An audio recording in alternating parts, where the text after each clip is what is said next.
Ram one गमन। माता के चरण छूकर राम ने वन जाने की आज्ञा मांगी। कौशल्या ने कहा, मैं तुम्हें वन जाने से रोकती हूँ। तुम्हारे पिता कैकेयी के बहकावे में आ गए हैं। जब तुमने कोई अपराध ही नहीं किया तब वन क्यों जाओ? राजा की आज्ञा अनुचित है, उसे मत मानो। राम ने नम्रता से उत्तर दिया, माँ, पिता की आज्ञा मुझे माननी चाहिए और तुम्हें भी माननी चाहिए। उनकी आज्ञा का उल्लंघन करना मेरी शक्ति के बाहर है। अब मुझे वन जाने की अनुमति दो और आशीर्वाद दो। लक्ष्मण से उन्होंने कहा, भैया, भाग्यवश जीवन में ऐसे उलट पफेर, उतार चढ़ाव आते रहते हैं। इसमें किसी का दोष नहीं, न राजा का और न माता कैकेयी का। भाग्य की बात लक्ष्मण को बिल्कुल अच्छी नहीं लगी। वे तमक कर बोले, भाग्य के भरोसे तो जीना कायरों का काम है। जीवन उसी का सफल है जो अपने भरोसे जीता है। अपने बाहुबल से आप राज सिंहासन पर बैठे। अगर किसी ने विरोध किया तो मैं अयोध्या में आग की वर्षा कर दूंगा। श्री राम ने लक्ष्मण को समझाया, मेरे लिए जैसा राज सिंहासन वैसा ही बन। अधर्म का राज्य मुझे नहीं चाहिए। तुम जो कह रहे हो वह आयु के अनुकूल व्यवहार नहीं है। लक्ष्मण चुप हो गए। कौशल्या रोकर राम से लिपट गई और कहने लगी, जाते ही हो तो मुझे साथ ले चलो। राम ने उन्हें समझा बुझाकर शांत किया और वन जाने की अनुमति मांगी। माता ने कहा, बेटा जाओ, जिस धर्म का तुम पालन कर रहे हो वही तुम्हारी रक्षा करे। मेरे व्रत पूजन का सब फल तुम्हें मिले। सब दिशाएं तुम्हारे लिए मंगलमय हो। मेरा रोम रोम तुम्हें आशीर्वाद देता है। माता से विदा लेकर राम सीता के पास गए। सारा हाल बताकर सीता से भी उन्होंने विदा मांगी। ये भी कहा कि माता बूढ़ी है, उनकी देखभाल करना और भारत का रुख देखकर काम करना। वे कुल के भी स्वामी होंगे और राजा भी। उनके सामने मेरी प्रशंसा भूलकर भी न करना, क्योंकि प्रभुता वाले लोग अपने सामने दूसरों की प्रशंसा सहन नहीं कर सकते। 14 वर्ष बाद हम तुम फिर मिलेंगे। इस समाचार से सीता व्याकुल हो गई। फिर संभल कर बोली, मुझे छाया की भांति तुम्हारे साथ रहने का पिता से आदेश मिला है। इसे तुम जानते ही हो। मैं भी वन को चलूंगी। राम ने उन्हें बहुत तरह से समझाया बुझाया। जब वे किसी तरह न मानी तो राम ने कहा, तुरंत चलने के लिए तैयार हो जाओ। तभी लक्ष्मण भी वहां आ गए और उन्होंने भी साथ चलने का आग्रह किया। अंत में राम को उन्हें भी साथ चलने की अनुमति देनी पड़ी। लक्ष्मण से उन्होंने कहा, माता से अनुमति लेकर गुरु वशिष्ठ के घर जाओ। वहां से मेरे सुरक्षित दिव्य अस्त्र शस्त्र ले आओ। माता से अनुमति लेकर और गुरु के यहाँ से अस्त्र शस्त्र लेकर लक्ष्मण लौट आए। इधर श्री राम ने अपना और सीता का सारा सामान ब्राह्मणों और सेवकों को बांट दिया। सीता और लक्ष्मण को लेकर वे पिता के पास विदाई के लिए चल दिए। सिय से कुछ बस उतरु न दे, सो सनीतम की उठी कैकेयी। लोग बिकल मुरुच्छित नर न हो, काह करिय कछ सूच न काहू।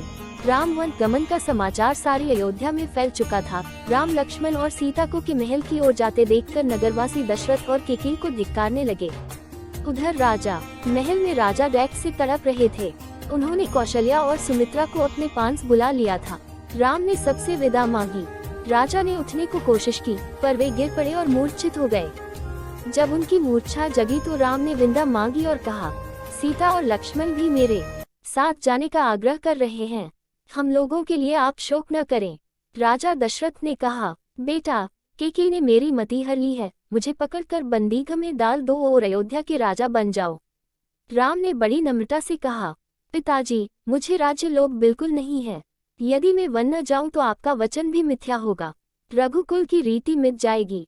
मुझे वन जाने दीजिए। कैकेयी बीच बीच में राजा दशरथ को फटकारती जाती थी। राम को छाती से लगाकर राजा मूर्छित हो गए। इतने में कैकेयी वल्कल वस्त्र ले आई और राम से बोली, लो, इन्हें पहनकर वन को जाओ। राम ने राजसी वस्त्र उतार दिए और वल्कल वस्त्र पहन लिए। सीता को भी कैकेयी ने तपस्विनी के वस्त्र दिए। ये देखकर लोग राजा दशरथ और कैकेयी को तरह तरह से धिक्कारने लगे। सीता से लिपटकर रानियां रोने लगी। राजा भी अपना सिर नीचे कर रोने लगे। सुमित्रा ने लक्ष्मण को आशीर्वाद दिया और कहा, सीताराम को ही तुम अपना माता पिता समझना। इनकी रक्षा के लिए अपने प्राण देने से भी न हिचकना। जाओ वीरपुत्र, जाओ, निश्चित होकर सीताराम के साथ जाओ। राम ने तब फिर अनुमति मांगी और सीता तथा लक्ष्मण को साथ लेकर वे चल दिए। अंतःपुर की सब स्त्रियां रोती बिलखती उनके पीछे पीछे चलीं। नगर के द्वार पर सुमंत रथ लिए खड़े थे। राम, लक्ष्मण और सीता रथ पर चढ़ गए। राम के आदेश से सुमंत ने वेग से रथ हाँका। प्रजा और रानियां रथ के पीछे दौड़ने लगी। राम, राम, मेरे राम, हा लक्ष्मण, हा सीता की पुकार दसों दिशाओं में फैल गई। अब राजा दशरथ को रथ की धूल भी दिखाई नहीं देती थी। राजा हताश होकर गिर पड़े।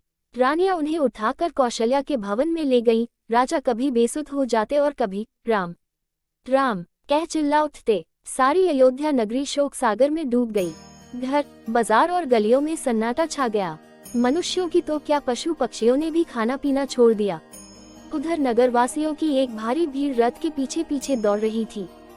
समझाने बुझाने पर भी जब लोग न लौटे, तब राम लक्ष्मण भी रथ से उतरकर उनके साथ पैदल ही चलने लगे।